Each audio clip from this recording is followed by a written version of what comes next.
তারিখ রাত্রির 1:05 শুরু হয় অপারেশন সিন্দুর, 1:30টায় সেটা শেষ হয়ে যায়।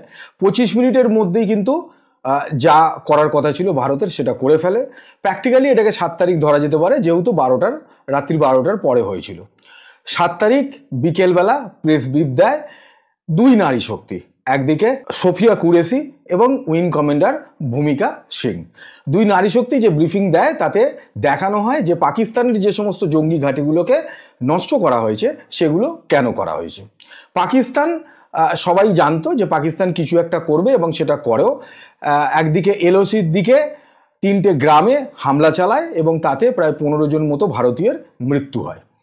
মুসলিম গ্রাম ছিল 2টো এবং একটা শিখদের গ্রাম। তারপর আজকে সকাল থেকেই দেখা যায় যে পাকিস্তানের বিভিন্ন শহরে, লাহোর, রাওয়ালপিন্ডি, ইসলামাবাদ, করাচি, প্রত্যেকটা জায়গায় ড্রোন আক্রমণ হচ্ছে।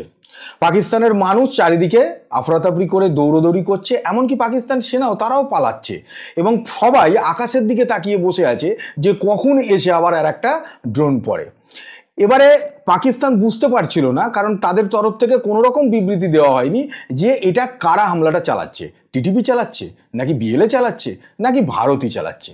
কিন্তু সন্ধেবেলা ভারত আবার প্রেস ব্রিফ দেয় এবং সেই দুই নারী শক্তি তারাই জানায় যে 8 তারিখ সকালবেলা 7টার সময় পাকিস্তানের লাহোরের যে এয়ার ডিফেন্স সিস্টেম আছে সেটাকে ভারত নষ্ট করে দিয়েছে। কিন্তু ড্রোনগুলো যে হামলাটা চালানো হয়েছে একের পর এক শহরে, একটার পর একটা, এবং সেটা এখনো চলছে, রাত হয়তো সারা রাত ধরেই চলতে থাকবে, সেটা দায়িত্ব কিন্তু ভারত এখনো নেয়নি যে ড্রোন হামলাটা কারা করছে। কিন্তু এর সাথে সাথে ভারত এটাও জানায় যে কেন এই এয়ার ডিফেন্স সিস্টেম লাহোরের যেটা নষ্ট করে দেওয়া হলো সেটা কেন করা হলো। তার কারণ 7 তারিখ রাত্রিবেলায় পাকিস্তানের তরফ থেকে ভারতের বেশ কয়েকটা শহরের ওপর কিন্তু হামলা চালাবার প্রয়াস হয়, যেমন জম্মু, এদিকে অমৃতসর, চণ্ডীগড়, ওদিকে এলওসিতে তো চলছিলই। এবারে এগুলোকে ভারতের যে এয়ার ডিফেন্স সিস্টেম আছে সেটা দ্বারা রক্ষা করা গেছে, কিন্তু পাকিস্তান সেটাকে রক্ষা করতে পারেনি। এইবারে এটাতে গেল সিরিয়াস ব্যাপার। এবার পাকিস্তান যেখানে আছে সেখানে কি সব কিছু সিরিয়াস ঘটে? পাকিস্তান সবসময় পৃথিবীর সামনে কিছু না কিছু মজার, যাতে জোক করা যায়, সেখানে মিম করা যায়, এরকম কিছু ঘটনা পাকিস্তান সবসময় হাজির রাখে। এবার সেইটাই ইন্টারন্যাশনাল মিডিয়া কিভাবে পাকিস্তানকে হাসির খোরাক বানাচ্ছে সেইটা আমরা একটু জেনে নিই। প্রথমে চীন পাকিস্তানকে প্রচুরভাবে গালাগালি করছে। আমরা সবাই জানি যে চীন পাকিস্তানের পেছনে আছে এবং পাকিস্তানকে সাহায্যও দিচ্ছে। এবার সেই কারণেই পাকিস্তান, যেহেতু জিও পলিটিক্স বা পড়াশোনা একটু কম আছে, পাকিস্তান যুদ্ধ শুরু হওয়ার অনেক আগে থেকেই এর বারেই চেঁচাতে থেকেছে যে আমাদের তো চীনের এয়ার ডিফেন্স সিস্টেম আছে। এবার চীনের এয়ার ডিফেন্স সিস্টেম যদি থাকে তাহলে ভারত যে মিসাইল হামলাটা করলো, যে জঙ্গি ঘাঁটিগুলোকে উড়িয়ে দিল, এমনকি লাহোরেও উড়িয়ে দেওয়া হলো, তাহলে সেই এয়ার ডিফেন্স সিস্টেম কি হলো? ভারতের যে এয়ার ডিফেন্স সিস্টেম আছে সেটা কিন্তু রাশিয়ার থেকে নেওয়া S-400। স্বাভাবিকভাবেই সেইগুলো সব পাকিস্তানের যে হামলা সেগুলোকে নষ্ট করে দেওয়া হয়েছে। তাই চীন এখন গালাগাল করছে যে সারা দুনিয়ার সামনে চেঁচিয়ে এটা বলার কি দরকার ছিল যে চায়নার এয়ার ডিফেন্স সিস্টেম পাকিস্তান ব্যবহার করছে। এমনকি যখন ভারত লাহোরের ওপর হামলা করলো, জঙ্গি ঘাঁটিগুলোকে নষ্ট করলো, তখন পাকিস্তান আরও বড় করে বলল যে লাহোর পুরো মুড়ে দেওয়া আছে চীনের এয়ার ডিফেন্স সিস্টেম দ্বারা। এবারে লাহোরেই যেভাবে ড্রোনের পর ড্রোন হামলা হচ্ছে তাতে কিন্তু চীনের এয়ার ডিফেন্স সিস্টেম দুনিয়ার সামনে আরও হাস্যকর হয়ে পড়েছে। সেই কারণে চীন আপাতত পাকিস্তানের ওপর ভীষণই খাপ্পা। এবারে আসি যে CNN নিউজ, যে মুহূর্তে ভারত হামলা করে তারপরে CNN নিউজে পাকিস্তানের ডিফেন্স মিনিস্টার খোয়াজা আসিফ তিনি একটা ইন্টারভিউ দেন এবং সেখানে তিনি দাবি করেন যে ভারতের অনেকগুলো জেটসকে নাকি তারা শ্যুট করে নামে নিয়ে এসছে। স্বাভাবিকভাবেই যিনি অ্যাঙ্কার ছিলেন তিনি জিজ্ঞেস করেন যে পাকিস্তানের কাছে কি এর কোনো প্রমাণ আছে? পাকিস্তান স্বাভাবিকভাবেই একটু ঘাবড়ে যায়, যে কারণ ওরা তো প্রমাণ দিতে অভ্যস্ত নয়। ওরা বলে যে ডিফেন্স মিনিস্টার বলছে যে সোশ্যাল মিডিয়া রয়েছে। তো সঙ্গে সঙ্গে যে অ্যাঙ্কার ছিল সে এতটাই রেগে যায় যে শুধুমাত্র এক ডিফেন্স মিনিস্টার একটা দেশের, তাই না হলে হয়তো চত্তাপ্পর মেরে লাথি মেরে বার করে দিত, যে একটা ডিফেন্স মিনিস্টার একটা ইন্টারভিউ দিচ্ছে, সেখানে একটা সিরিয়াস বিষয় নিয়ে আলোচনা হচ্ছে, সেখানে তিনি প্রমাণ হিসেবে দেখাচ্ছেন সোশ্যাল মিডিয়াকে। এইবারে আসি যে ব্রিটেনের মিডিয়া, পাকিস্তানের আর এক মিনিস্টার, ইনি আবার কমিউনিকেশন মিনিস্টার আতাউতুল্লাহ তারার, তাকে বলা হয় যে পাকিস্তান যে বারে বারে বলছে যে ভারত হামলা করেছে, কিন্তু ভারত তো আসলে টেরারিস্টদের যে ঘাঁটি ছিল সেইগুলোকে নষ্ট করেছে। সঙ্গে সঙ্গে তার উক্তি হচ্ছে যে পাকিস্তানে কোনো টেরারিস্ট ক্যাম্পই নেই। সঙ্গে সঙ্গে অ্যাঙ্কারের প্রশ্ন যে যদি টেরারিস্ট ক্যাম্প আপনি বলছেন নেই, তাহলে যে 2-4 দিন আগে পাকিস্তানের এই ডিফেন্স মিনিস্টার খোয়াজা আসিফ তিনি বললেন যে লাস্ট 30 বছর ধরে পাকিস্তান এই ডার্টি কাজটা করে চলেছে আমেরিকা এবং ইউরোপের কথায় নেচে। তাহলে কে সত্যি? পাকিস্তানের এই ডিফেন্স মিনিস্টার সত্যি বলছে, নাকি পাকিস্তানের কমিউনিকেশন মিনিস্টার সে সত্যি বলছে?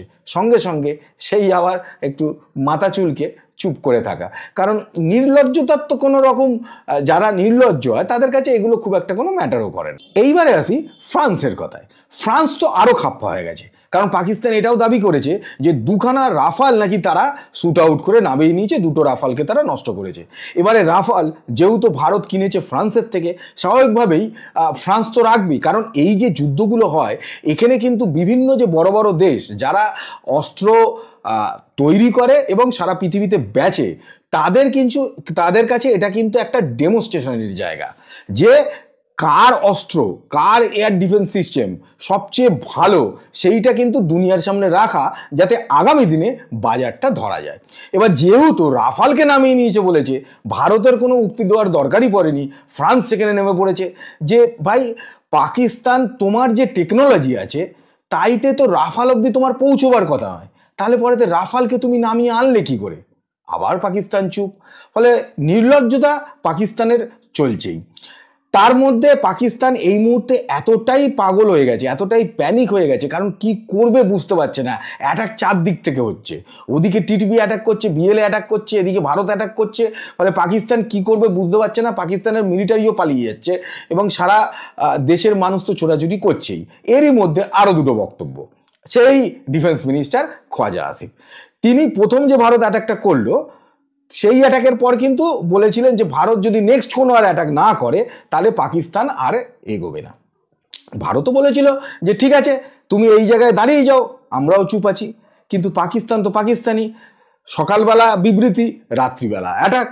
তার ফলস্বরূপ আজকে সারাদিন ধরে পাকিস্তানের লাহোর, ইসলামাবাদ, রাওয়ালপিন্ডি, করাচি সব জায়গায় আক্রমণ।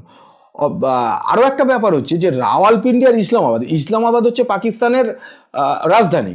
রাওয়ালপিন্ডি আর ইসলামাবাদ কিন্তু একদম গায়ে গায়ে, আর রাওয়ালপিন্ডিতেই কিন্তু পাকিস্তানের বেসিক্যালি মিলিটারির যে বড় বড় অফিসার লোকজনরা তারা কিন্তু ওইখানেই থাকে। ফলে তারাও আপাতত পালাচ্ছে। এই অবস্থায় পাকিস্তান যখন কিছুই বুঝতে পারে না, কি করবে একেবারেই বুঝতে পারে না, দুনিয়ার সামনে একেবারে মানে প্যান্ট খুলে যায় যে অবস্থায়, তখন পাকিস্তান আবার বলে যে আমি কিন্তু পরমাণু অস্ত্র চালাবো। এবার পরমাণু অস্ত্র চালাবার আগে আমেরিকা পাকিস্তানকে ভীষণ বড় ধমকে দিয়েছে। তার কারণ 2 দিন আগে একটা খবর আসে যে ইউক্রেনের একজন স্পাই যে পেন্টাগনে ছিল, স্পাইং করছিল, সে একদিকে ব্রিটিশ যে খুফিয়া এজেন্ট আছে MI16 তাদেরকে এবং ভারতের রকে এই ইনফরমেশন দেয় যে পাকিস্তান তার যে পরমাণু আছে সেইগুলো 2টো দেশকে বিক্রি করতে চাইছে এবং সেখান থেকে পাকিস্তান এই যুদ্ধ করার জন্য বা দেশ চালাবার জন্য পয়সা তুলতে চাইছে। 1 হচ্ছে তার্কি আর 2 হচ্ছে ইরান। এই খবরটা যে মুহূর্তে আমেরিকার কাছে পৌঁছয়, সঙ্গে সঙ্গে আমেরিকা পাকিস্তানকে ধমকি দেয় যে যদি পাকিস্তান কোনোভাবে এইসব কথা চিন্তা পর্যন্ত করে যে কাউকে পরমাণু অস্ত্র বিক্রি করবে, তাহলে আমেরিকা 4 ঘন্টার মধ্যে পাকিস্তানের যত পরমাণু ঠিকানা আছে সব কটাকে নষ্ট করে দেবে। সঙ্গে সঙ্গে আবার ইউটার্ন, শাহবাজ শরীফ তো আছেই ইউটার্নের জন্য, আবার ইউটার্ন মেরে আমেরিকাকে শান্ত করেছে যে না না আমরা এরকম কিছু করার কথা ভাবতেই পারি না। যদিও ওদের স্বপ্নে এখন এইগুলো না আসারই কথা, ওদের স্বপ্নে এই মুহূর্তে যেটা ওরা দেখছে সেটা হচ্ছে ভারতের আর্ম ফোর্স, একদিকে মিলিটারি, এয়ারফোর্স এবং নেভি, এবং প্রতি মুহূর্তে রাত্রে দিনে সর্বক্ষণ স্বপ্ন দেখে চলেছে যে এই 3টে শক্তি একসাথে এগিয়ে আসছে পাকিস্তানকে পুরোপুরি ধ্বংস করে দেওয়ার জন্য।